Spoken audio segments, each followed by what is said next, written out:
कैसा होगा। एक घटना सुनाता हूँ मेरे घर की और अपनी बात खत्म करता हूँ कि आने वाला हिंदुस्तान कैसा होगा, ध्यान से समझने की ज़रूरत है।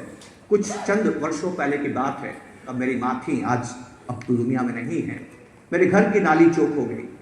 अब नाली चौक हो जाती है तो आप घर में कुछ काम नहीं कर सकते हैं, बाथरूम को इस्तेमाल नहीं कर सकते हैं, किचन को इस्तेमाल नहीं कर सकते हैं। मेरी पत्नी बहुत चिंतित हुई। उसने घर में हमें जो सफाई में मदद करता है उसको फ़ोन किया। उसका भाग्य अच्छा था कि वो 10 मिनट में आगे आसपास रहा होगा। फटाफट वो साइकिल से पहुंचा और कहा कि मैडम क्या है, क्या तकलीफ है कि ये नाली ब्लॉक हो गई है, अभी साफ कर देता हूँ। और 15 मिनट में उसने नाली को साफ कर दिया। और साफ करने के बाद बोलता है, हाथ वाथ धोने के बाद, मैडम 500 रुपये।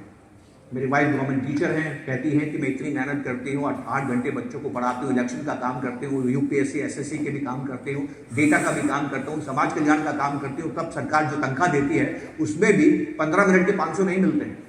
और तुम्हें 15 मिनट में इस काम के 500 रुपये चाहिए, तुम 200 रुपये ले लो, वो वाजिब है। वो कहता नहीं, लगेंगे तो 500 रुपये ही लगेंगे। उनकी बहस सुन के मेरी माँ बाहर आती है। मेरी माँ पूछती है, बहू क्या हुआ? तो मेरी पत्नी कहती है कि माँ ये आयत है और उन्होंने नाली साफ की और 500 रुपये मांग रहे हैं। माँ नाली को देखती है, फिर उसकी शक्ल देखती है और मेरी पत्नी से कहती है, वैसे तो इस काम का वाजिब कीमत 20 रुपया है, पर तूने 200 बोला है तो 50 दे दे। तो 50 दे दे।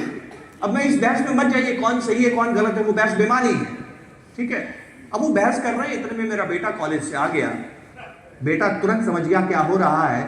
बेटा मेरी माँ अपनी माँ का हाथ पकड़ के घर के अंदर लेके जाता और कहता, माँ एक बात बताओ, ये 10 मिनट में आ गया, नहीं आता तो क्या तुम दिन भर कुछ काम कर सकती थी? तुम्हें कितना तनाव होता था? क्या तुम्हारे पास दूसरा विकल्प है? क्या तुम ये खुद काम कर सकती थी? मेरी पत्नी ने कहा, नहीं मैं कुछ भी नहीं कर सकती थी, और वो नहीं आता तो बहुत दिक्कत हो जाती।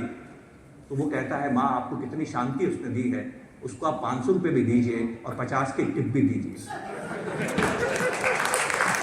अब मेरे घर में 3 जनरेशन है। मैं इस बहस में नहीं जाना चाहता कि कौन सही है कौन गलत है। मैं सिर्फ आपको एक बात कहना चाहता हूं, आप 2025 में निवेश कर रहे हैं।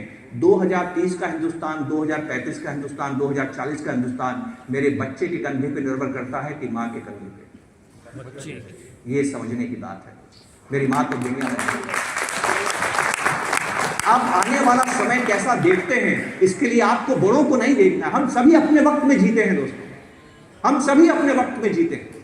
हमें बच्चों से सीखना है। और मैंने एक बात गौर से दुनिया में देखी है, हर नया मोबाइल पिछले से अच्छा होता है। तो हमारे बच्चे हमसे ज़्यादा होशियार हैं, इस बात से सावधान रहिए। आपको नॉर्मली लगता है कि नहीं हम ज़्यादा समझते हैं बच्चों से, ऐसा नहीं है। उनके पास हमारी समझ तो है ही, और उनके पास बहुत ज्ञान भी है। तो हिंदुस्तान की जीडीपी ग्रोथ रेट क्यों होगी, मैंने अपने बच्चे से सीखी है।